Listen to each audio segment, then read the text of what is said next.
Assalamualaikum warahmatullahi wabarakatuh. Alhamdulillah, puja dan syukur senantiasa kita panjatkan kepada Allah Subhanahu wa taala yang telah menurunkan nabi-nabinya kepada kita semuanya dan menurunkan kepada kita agama Islam.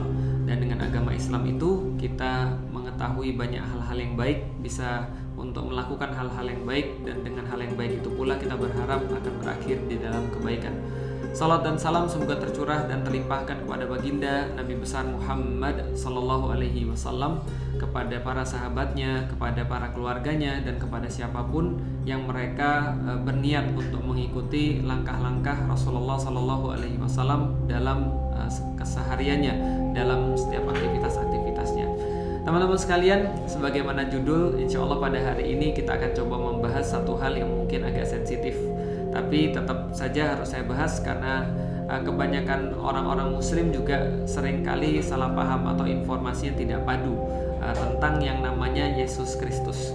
Jadi maka hari ini pembicaraan kita tentang Yesus, gitu kan ya. Jadi gini teman-teman sekalian, kalau kita berbicara tentang agama, sebenarnya agama itu tidak terpisah satu sama lain. Sebenarnya agama, kalau kita bicara agama langit, agama samawi, maka agama langit itu diturunkan dari awal sampai dengan akhir itu berada dalam satu garis, berada dalam satu ide. Idenya adalah tauhid. Idenya adalah hanya menyembah Allah yang satu. Idenya adalah mengesakan, yaitu adalah Allah Subhanahu wa taala. Dan ketika kita mengesakan Allah, maka kita beribadah dengan penuh dengan keikhlasan kepada Tuhan yang satu itu. Itu adalah ide agama dari awal sampai dengan akhir, dari zamannya Nabi Adam sampai dengan zamannya Nabi Muhammad sallallahu alaihi wasallam. Dan di dalam Al-Quran sendiri itu disampaikan kepada kita ada 25 Nabi dan Rasul. Dan teman-teman sudah hafal kan ya, ada lagunya Adam, Idris, Nuh, Hud, Solih gitu ya. Walaupun mungkin kalau di saya jadi nggak lagu ya, jadi mungkin jadi speech gitu ya. Tapi teman-teman juga sudah tahu bahwasanya di antara nabi-nabi yang sangat banyak itu ada 25 Nabi dan Rasul yang kita hafalkan, yang kita imani. Jadi kalau seandainya kita dikatakan sebagai seorang muslim, apakah kita beriman pada Nabi Muhammad? Tentu saja. Apakah Anda juga beriman pada Nabi Isa? Tentu saja. Kita beriman pada Isa alaihi salam. Kita beriman pada Isa ibnu Maryam atau Isa Isa al-Masih. Itu kita beriman kepada Isa al-Masih. Sebagaimana kita beriman pada Musa. Sementara sebagaimana kita beriman pada Daud, beriman pada Sulaiman, beriman kepada ya semua nabi-nabi yang sudah kita ketahui di dalam Al-Quran itu ada 25. Di antara 25 nabi dan rasul ini pun kita mendapati ada nabi-nabi yang cukup khusus, nabi-nabi yang lebih daripada nabi-nabi yang lain, yaitu adalah nabi yang memiliki gelar ulul azmi. Nabi ulul azmi ini ada 5. Pertama adalah Nabi Nuh, yang kedua adalah Nabi Ibrahim, yang ketiga adalah Nabi Musa, yang keempat adalah Nabi Isa, yang kelima adalah Nabi Muhammad sallallahu alaihi wasallam. Jadi nama Isa ini sudah tidak asing lagi bagi orang-orang muslim, sudah tidak asing lagi di dalam Al-Quran, karena banyak sekali disebut di dalam Al-Quran. Wa idz qala Isa ibnu Maryam misalnya gitu kan ya. Dan ketika berkata Isa ibnu Maryam ya Bani Israel kepada kaumnya, itu adalah Bani Israel, maka dan seterusnya dan seterusnya dan seterusnya. Banyak sekali kata-kata Isa ibnu Maryam di dalam Al-Quran. Banyak sekali kata Musa, banyak sekali kata misalnya Sulaiman, Daud dan seterusnya. Artinya seorang muslim ketika dia beriman kepada Allah, beriman kepada Rasulnya, yang dimaksud adalah beriman kepada Rasul-Rasul yang juga sudah datang sebelum Nabi Muhammad SAW, tanpa kita membedakan salah satu pun di antara mereka bahwasanya mereka adalah utusan Allah. Nah, polemik pertama teman-teman sekalian, sering sekali ketika saya bilang bahwasanya dalam forum-forum Isa ibnu Maryam itu kalau misalnya di kita sekarang namanya Yesus Kristus, nah itu orang pada protes, oh beda, Isa dan Yesus itu orang yang berbeda. Nah ini perlu kita jelasin. Jadi gini ya teman-teman sekalian, pertama-tama teman-teman harus tahu bahwa yang namanya bahasa itu kadang-kadang ada yang sama artinya tapi pengucapannya berbeda. Misal kalau kita lihat ya, kalau kalau di Indonesia saja, bahasa Jawa sama bahasa Sunda itu kadang-kadang ucapannya beda tapi artinya tetap sama. Misal kalau di Jawa itu job, Kalau di Sunda itu Jaka. Ya, sama aja, tinggal O-nya diganti A. Tapi artinya tetap sama aja, nggak ada bedanya. Cuma itu aja bedanya. Misalnya kalau misalnya ya apalagi misalnya dalam bahasa Sunda misalnya yang A biasanya jadi ageng. Nah, itu dalam bahasa Sunda misalnya. Kalau dalam bahasa Jawa ya agung gitu misalnya. Itu perbedaan pengucapan saja, tapi sebenarnya artinya tetap sama. Ada lagi misalnya bagi orang Melayu. Bagi orang Melayu ada yang belakangnya ada yang belakangnya o gitu kan ya. Tapi itu sama aja. Nak kemana misalnya, itu kalau misalnya di daerah-daerah yang dekat-dekat Malaysia ya, Riau gitu misalnya, atau misalnya ya daerah-daerah yang itulah dekat-dekat sudah Malaysia. Nak kemana, kalau orang Palembang nak kemana, mau kemana kalau dalam bahasa Indonesia, yaitu artinya sama walaupun tulisannya berbeda dan cara bacanya juga berbeda. Nah, ini pun yang terjadi pada bahasa-bahasa antara bahasa Arab dan bahasa Ibrani. Jadi teman-teman harus tahu dulu bahwasanya Yesus atau Isa itu adalah orang Bani Israel, keturunan Bani Israel. Bani Israel ini siapa lagi? Bani Israel adalah keturunannya Nabi Yakub. Jadi Nabi Yakub itu punya anak 12, yang teman-teman tahu salah satunya adalah Nabi Yusuf. Nah, anaknya Bani Yakub ini yang 12 disebut dengan Bani Israel, karena Israel adalah julukan atau gelar yang diberikan kepada Nabi Yakub, yaitu adalah kekasihnya Allah. Israel artinya kekasih Allah. Bani Israel artinya anak-anaknya kekasih Allah. Siapa kekasih Allahnya? Yakub alaihissalam. Maka anak-anaknya disebut dengan Bani Israel. Misalnya kalau kayak saya, Felix Xiao nanti bergelar apa misalnya? Gelarku apa misalnya? Si ganteng misalnya. Taruhlah ya misalnya ya. Berarti anak-anakku nanti disebut keluarganya si ganteng. Nah, misal kayak gitu-gitu ya. Nah, artinya kalau kita bicara tentang Bani Israel ini dulu adalah orang-orang Semit atau keturunan Sem bin Nuh. Maka bahasa-bahasa Semit ini ada beberapa. Para ilmuwan menduga keras bahwasanya di zaman Yesus atau di zaman Isa masih hidup, mereka berbahasa minimal 2. Yang pertama adalah bahasa Aramaik, yang kedua adalah bahasa Ibrani atau bahasa Hebrew kalau di bahasa Inggris ya. Dalam bahasa Ibrani atau dalam bahasa Hebrew, Yesus itu disebutnya sebagai Isa atau Yesua. Jadi kalau misalnya di dalam Katolik pernah dulu saya diajarkan Yesus itu bahasa Ibraninya adalah Yesua. Yesua. Jadi Yesua itu ya bahasa Ibrani ya. Kalau dalam bahasa Aramaik, bahasa Aram itu bacanya Yesu. Jadi sama ya, ada i, ada s gitu kan ya, ada sin, ada belakangnya ada ya antara alif, antara kemudian di situ pokoknya fonemnya ya itu aja. Jadi Yesua dalam bahasa Ibrani, dalam bahasa Aram Yesu gitu kan ya. Dan dalam bahasa Arab Isa. Nah, jadi sama ya, karena 3 ini Aramaik, lalu kemudian Ibrani atau Hebrew dan bahasa Arab itu satu rumpun. Kayak kita sama Malaysia. Itu adalah satu rumpun. Jadi ucapannya tuh hampir sama. Loh kok bisa jadi Yesus? Itu datang dari mana Yesus? Jadi gini ceritanya teman-teman sekalian. Dulu pengikut Yesus yang pertama-tama itu adalah orang-orang termasuk orang-orang Yunani. Dan orang-orang Yunani ini punya fonem yang berbeda lagi.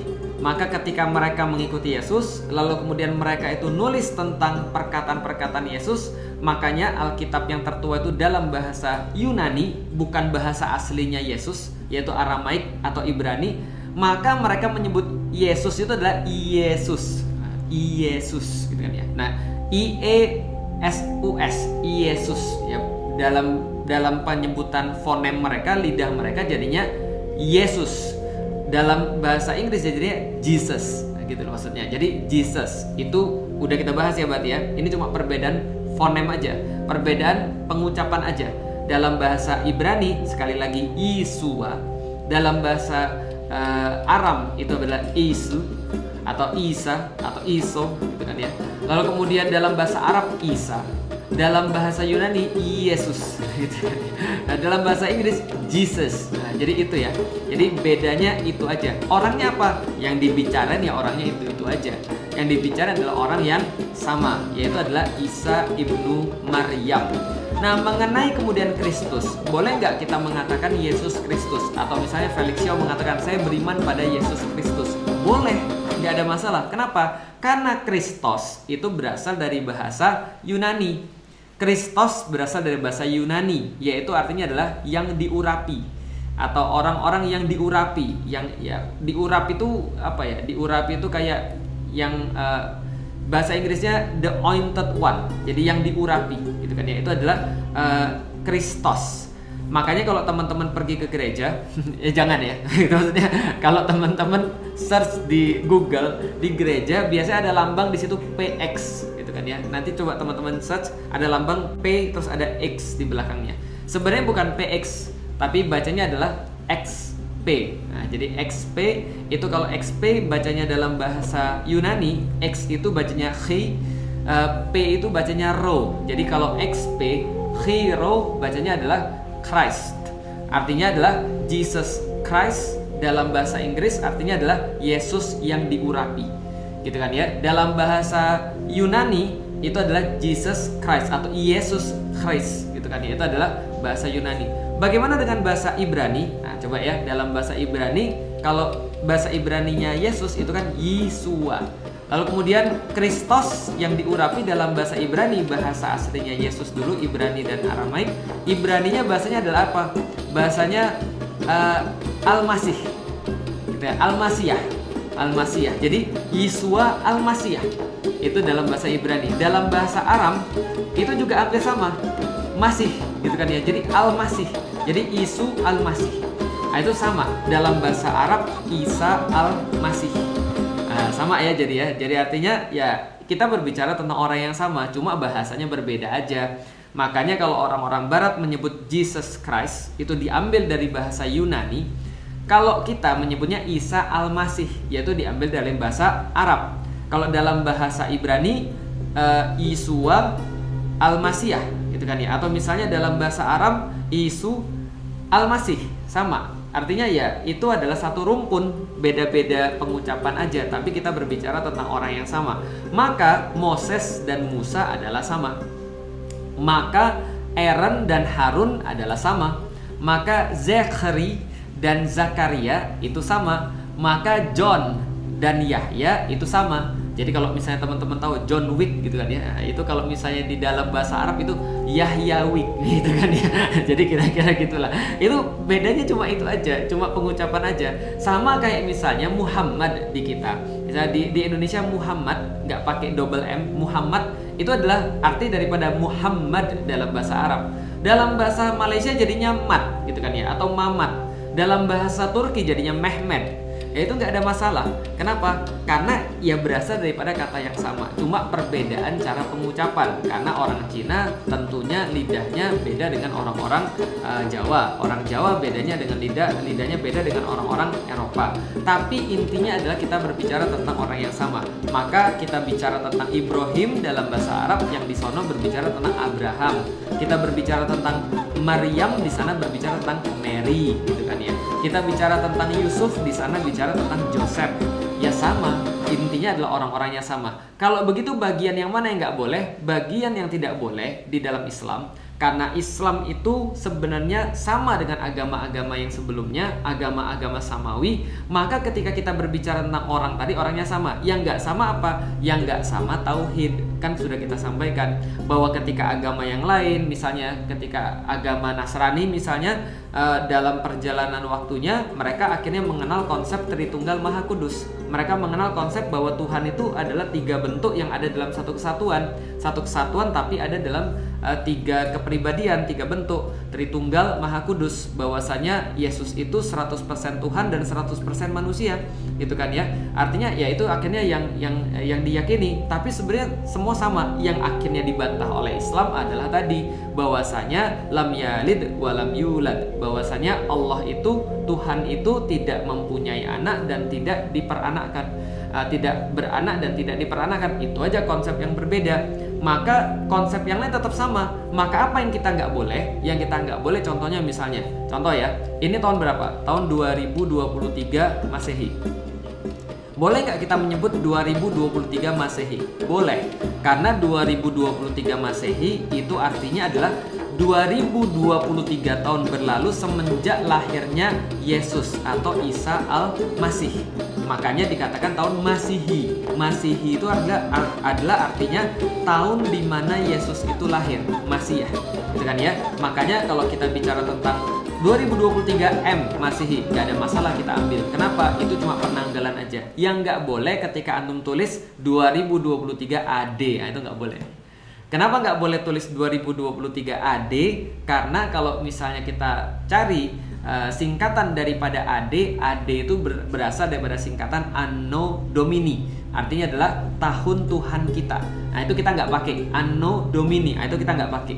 Kenapa? Karena kalau kita sebut 2023 AD berarti seolah-olah kita mengatakan 2023 tahun berlalu semenjak tahun dilahirkannya Tuhan kita. Sementara kita tidak menganggap bahwa Yesus adalah Tuhan, bahwasanya Isa adalah Tuhan. Nah itu perbedaannya. Tapi yang lain nggak ada masalah. Pakai Masehi nggak masalah. Kalau pakai BC gimana? Pakai Before Christ nggak ada masalah. Sudah kita katakan kata-kata Yesus aman, kata-kata Christ aman. Ini orang yang sama. Kita sebut Yesus Kristus, bahasa Arabnya Isa al-Masih. Itu aja. Jadi kalau misalnya kita pakai penanggalan, ya mendingan kita pakai Masehi dan sebelum Masehi itu boleh dalam bahasa Indonesia. Kalau dalam bahasa Inggris ya pakainya AC dan BC, after Christ sama before Christ. Itu nggak ada masalah. Tapi tidak memakai AD atau Anno Domini atau tahun Tuhan kita. Nah, ini perbedaannya. Jadi perbedaan di dalam Islam dan perbedaan di antara dengan agama yang lain adalah bahwasanya kita tidak menganggap bahwa Yesus itu Tuhan, tapi bahwasanya Yesus itu adalah Nabi, bahwasanya dia itu adalah kekasihnya Allah, bahwasanya dia itu bahwasanya ruhnya itu ditiupkan langsung oleh Allah melalui kemudian perawan Maria. Kita beriman pada itu. Bahkan di dalam Al-Quran, informasi-informasi itu lebih banyak lagi yang ada di dalam Al-Quran yang mungkin tidak ada di dalam Alkitab. Suatu waktu saya pernah ditanya sama bapak saya, "Lik, kenapa kamu nggak ngucapin Selamat Natal?" Saya bilang dengan mohon maaf, dengan sangat hormat, saya bilang sama bapak saya bukannya tidak meyakini Yesus. Saya sangat meyakini Yesus tentunya. Tapi ketika saya meyakini Yesus, dia bukan sebagai Tuhan, tapi dia hanyalah seorang nabi. Maka yang saya yakini adalah bahwasanya saya tidak mengucapkan Selamat Natal karena saya tidak mau mengucapkan hari kelahiran Tuhan Yesus sebagaimana yang mereka yakini. Tapi saya bilang, di dalam Al-Quran banyak sekali kisah-kisah tentang Yesus. Lalu kemudian saya bacain misalnya salah satu kisah tentang Yesus di dalam surat Maryam, bahwasanya Yesus itu berbicara dari kecil, berbicara semenjak bayi. Nah, ini kan tidak disampaikan di dalam Alkitab. Nah, maka ini ada keterangannya di dalam Al-Quran, bahwasanya Yesus itu menghidupkan burung dan seterusnya. Ini juga adalah beberapa informasi di dalam Al-Quran. Dan saking kemudian saya merasa sangat relate. Dulu soalnya saya beragama Katolik, lalu kemudian saya menjadi seorang Muslim, saya sangat relate dengan Yesus. Ya, saya berusaha untuk memahami kisah-kisah Yesus di dalam Al-Quran. Dan menjadi seorang Muslim itu menjadi orang yang bisa mengimani Nabi Muhammad dan mengimani Yesus sekaligus. Enak kan? Jadi kita tidak merasa bahwa Yesus itu bukan nabi, bukan orang penting. Tetap sama. Bedanya adalah ya udah, itu bukan Tuhan aja, cuma sekedar itu aja. Tapi selainnya kita benar-benar respect dengan apapun yang sudah disampaikan oleh saudara-saudara kita yang ada di Nasrani. Yang kedua, teman-teman sekalian, bedanya apa? Bedanya adalah orang-orang Nasrani atau Katolik atau Kristen itu meyakini bahwasanya Yesus mati di kayu salib. Sedangkan orang-orang Muslim tidak. Orang-orang Muslim itu meyakini bahwa Yesus itu sampai sekarang masih hidup dan nanti akan datang lagi. Nah, kalau ini sama nih, bahwasanya Yesus akan datang lagi, bahwasanya Yesus nanti akan menjadi hakim. Nah, itu kita juga meyakini juga. Kenapa? Karena ya itu yang diinformasikan kepada kita. Bedanya adalah kita nggak meyakini dia mati di kayu salib. Makanya Allah sampaikan, wama qataluhu wama salabuhu walakinna syubbihalahu. Sesungguhnya mereka itu tidak pernah membunuh Yesus, tidak pernah juga menyalibnya, akan tetapi kami serupakan sama seperti dia untuk kemudian kalian itu akhirnya merasa tertipu. Nah, itu adalah artinya perbedaan juga di dalam Islam. Tapi ya kita balik lagi, Kita cuma tidak mengakui Yesus sebagai Tuhan. Yang lainnya ya sama, kita juga punya rasa respect. Bahkan tidak boleh bagi seorang muslim untuk menghina Yesus, tidak boleh menghina Isa, karena dia adalah bagian daripada Nabi. Orangnya sama, Isa Al-Masih dengan Yesus. Bahkan kita harus berlomba-lomba untuk membela kehormatannya. Ketika misalnya ada orang-orang yang merendahkan, ada orang-orang yang tidak pantas berbicara tentang beliau. Nah, jadi ini adalah bagian daripada update kita tentang ya apa sih yang menjadi perbedaan dan apa yang menjadi kesamaan. Dan teman-teman sekalian, ketika saya coba untuk belajar, karena saya sering pergi ke Turki, dan di Turki itu kan jadi gini. Awal-awal kekristenan itu kan tersebarnya kan di daerah Turki yang sekarang. Maka saya banyak pergi ke Iznik, pergi kemudian ke daerah Izmir, pergi kemudian daerah beberapa Antakya dan seterusnya. Nah, di situ akhirnya saya mendapatkan bahwa ya agama Katolik di awal-awal itu sama kayak agama Islam sekarang, dipersekusi, dibully gitu kan ya, diolok-olok, sampai kemudian ada beberapa tempat yang menjadi saksi bahwasanya mereka tuh sering dipersekusi, mereka tuh sering tidak disukai oleh pemerintahan pada zamannya karena mereka membicarakan tentang kebenaran. Bahkan dalam beberapa acara yang saya tonton juga di Historical Channel itu disampaikan bahwa Yesus itu dulu membawa satu ajaran yang disebut oleh pengikut-pengikutnya dalam bahasa Inggris sebagai the way, sebagai jalan. Nah, lalu jalan itu apa? Saya langsung ingat bahwasanya Isa itu pernah berkata, "Dzalika Isa ibnu Maryam qaulal haqqi ladzi fihi yamtarun. Ma kana lillahi ayyattakhidha min walad subhanaka idza qada amrun fa innama yaqulu kun fayakun." Nah, jadi Isa itu pernah berkata bahwasanya ya menegaskan tentang keimanannya kepada Allah Subhanahu wa taala, bahwasanya ya dia tidak pernah beranak dan tidak pernah diperanakkan. Dan apa kata dia? Hadza siratum mustaqim. Bahwasanya dia menyatakan bahwa inilah jalan yang lurus. Mungkin itulah yang dipahami oleh pengikutnya, yang akhirnya dipelajari oleh pendeta-pendeta, yang dikatakan ajarannya disebut dengan the way, sebuah jalan. Jadi artinya Yesus itu mengajarkan jalan yang lurus, hadza siratum mustaqim. Dan ini juga disebutkan oleh Allah di dalam Al-Quran surat Maryam, bahwasanya ketika Yesus itu mengajarkan sesuatu, ketika dia bahkan berbicara dalam keadaan masih bayi, yang dia katakan adalah hadza siratum mustaqim. Jadi bahwasanya tidak pantas Allah itu diperanakkan, bahwasanya Allah itu tidak pantas untuk diserupakan, maka dia katakan ikutilah aku, ini adalah jalan yang lurus. Nah, jadi itu kira-kira teman-teman sekalian. Jadi ya udah, kalau kita sudah tahu apakah kemudian Yesus itu adalah nabi, jelas bagi kita Yesus adalah nabi. Walaupun saudara-saudara kita misalnya dari Nasrani, mereka tetap meyakini itu adalah Tuhan, gitu kan ya. Tapi ya nanti kita bisa bahas lah dari mana dan kapan Yesus itu jadi pribadi yang salah satu di antara pribadi yang tiga, Tuhan yang tiga itu. Nanti insya Allah akan kita bahas dalam kesempatan yang lain. Sehingga pada hari ini kita cukup untuk mengetahui bahwa Yesus Kristus dan Isa Al-Masih itu adalah orang yang sama. Setidaknya itu yang selama ini sudah saya pelajari. Sedangkan kalau kita membahas tentang yang lain ya mungkin kita akan bahas di waktu-waktu yang lain, di kesempatan yang lain. Yang jelas teman-teman sekalian, semakin kita mengetahui tentang kebaikan, semakin kita mendalami tentang agama, seharusnya kita lebih punya sebuah rasa toleransi yang lebih besar. Makanya menarik ketika ada orang mengatakan bahwa Islam itu adalah agama intoleran. Justru sebaliknya, Islam itu justru sangat toleran sekali. Makanya tuduhan-tuduhan itu sangat tidak berdasar. Karena orang-orang Muslim itu ya santuy banget. Ketika dia melihat sesuatu yang mungkin bagi dia tidak dia yakini, ya dia tidak lantas harus langsung untuk protes. Karena biasanya orang Muslim itu akan mencari dulu yang sama. Bahkan Rasulullah SAW itu pernah memberitahu kepada kita bahwasanya teman terbaik Anda daripada agama-agama langit yang lain adalah orang-orang Nasrani. Kenapa? Karena orang-orang Nasrani ini pada dasarnya mereka tuh baik.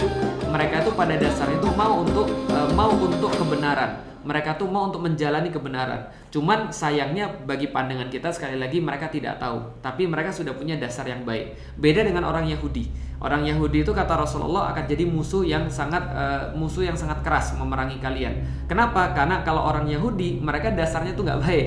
Jadi dasarnya tuh memang ngajak berantem. Jadi mereka tuh tahu tapi nggak mau. Itu kalau orang Yahudi. Tapi kalau orang Nasrani mereka tuh mau tapi tidak tahu. Itu adalah dalam pandangan kita. Tentu saja ya apapun pandangan-pandangan kita itu tidak membuat kita, tidak menghalangi kita untuk berbuat baik pada saudara-saudara kita. Karena agama ini, agama Islam itu sama seperti agama lain. Kalau misalnya agama Nasrani mengatakan bahwa mereka adalah agama cinta kasih, kita pun juga sama. Karena nggak ada agama satupun yang tidak berdasarkan cinta kasih. Maka ya sama, ketika kita melihat ada orang-orang yang berbeda pendapat dengan kita, ada orang-orang yang mungkin tidak sama pendapatnya dengan kita, yang kita kedepankan adalah rasa cinta kasih. Karena kalau seandainya kita tidak mengasihi, kita tidak mencintai orang, lah bagaimana kita mau untuk mengajak dia kepada kebaikan, untuk mengajak dia kepada kebenaran, atau bagaimana mungkin dia mau untuk diajak kepada kebaikan, untuk diajak pada kebenaran. Nah, ini adalah yang perlu kita sampaikan. Adapun kalau seandainya kita melihat ada orang-orang misalnya beragama lain, atau ada orang-orang yang beragama Islam lalu kemudian berkata-kata yang buruk, berkata-kata kasar, tidak seharusnya, ya kalau dia beragama Islam kita tinggal memperingatkan saja, kita tinggal memberikan nasihat saja bahwasanya Islam tidak pernah mendakwakan sesuatu dengan menggunakan kata-kata yang kasar atau kata-kata yang kotor.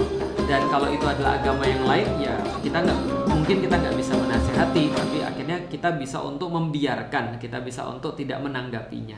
Nah, jadi ini adalah teman-teman sekalian, informasi buat teman-teman sekalian. Jadi teman-teman sekarang juga sudah tahu bahwasanya Isa itu adalah bagian yang sama atau orang yang sama dengan Yesus. Mengucapkan kata Yesus tidak menjadi masalah karena itu adalah orang yang sama. Sama kayak ada orang tadi namanya Michael, kalau dalam Islam ya namanya Mikail. Gitu kan ya. Ada orang misalnya namanya apa lagi? Saya namanya ponakan saya namanya Eleanor. Was, luar biasa. Kalau dalam bahasa Arab apa? Ilianur gitu kan ya. Sama. Jadi artinya ya itu adalah orang-orang yang sama, cuma bahasa pengucapannya berbeda. Itu aja ya teman-teman sekalian, mudah-mudahan bermanfaat. Nanti insya Allah akan kita sambung lagi dalam pembahasan-pembahasan yang lain. Nanti insya Allah saya akan jelasin khusus tentang tadi di mana tempat dan apa penjelasannya tentang terjadinya proses awalnya tentang tadi Tritunggal Maha Kudus tadi, yaitu Trinity itu. Kenapa bisa jadi 3 dalam 1, 1 dalam 3? Insya Allah dalam kesempatan yang lain. Assalamualaikum.